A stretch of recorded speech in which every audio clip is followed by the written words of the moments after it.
Bonjour, je suis Xavier Van der Hagen et je suis ravi de vous présenter une méthode simple, facile, efficace, accessible à tous pour préparer vos interventions orales, vos animations, vos prises de parole. 7 personnes sur 10 détestent ou détesteraient parler en public. C'est une peur qui concerne tout le monde puisqu'elle arrive juste après la peur de mourir. Le public est donc empathique quand il vous voit parler. Je vous propose une méthode en 3 points essentiels, plus quelques astuces. Le premier point, c'est une question. Quel est mon auditoire? À qui ai-je affaire? D'où vient mon public? Essayez d'avoir un maximum de renseignements. Est-ce un public hétérogène ou un public homogène? La réponse à cette question va vous aider à préparer vos exemples, ce qui va nous faire vibrer. Un public adore apprendre des choses sans se fatiguer et en se distrayant. Captivez nos émotions, donnez-nous des exemples, captivez nos émotions et vous captivez notre cœur. La deuxième chose, c'est votre état d'esprit. Fixez-vous un objectif. Par exemple, séduire.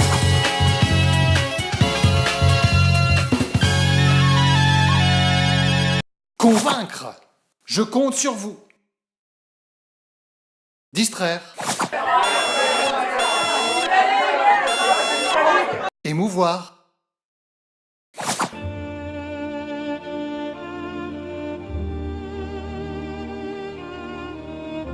Rassembler. Le troisième point, définissez votre message essentiel. Votre message essentiel doit être énoncé dans les premières secondes de votre intervention. C'est ce que votre public doit absolument retenir. Répétez-le plusieurs fois lors de votre intervention orale. Une fois pour l'entendre, une fois pour le comprendre et une fois pour le retenir. Entendre, comprendre et retenir. Pour résumer, connaître votre auditoire, prendre des renseignements sur votre public, avoir un objectif, une intention. Définir votre message essentiel, ce que le public doit absolument retenir. Quelques grandes astuces. Votre public adore apprendre sans se fatiguer. Faites appel à son imagination.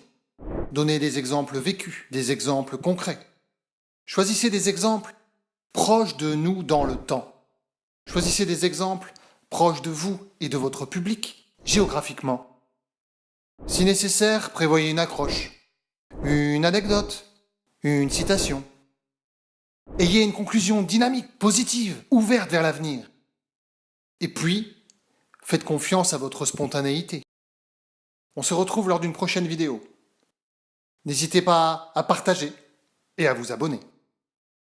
À bientôt.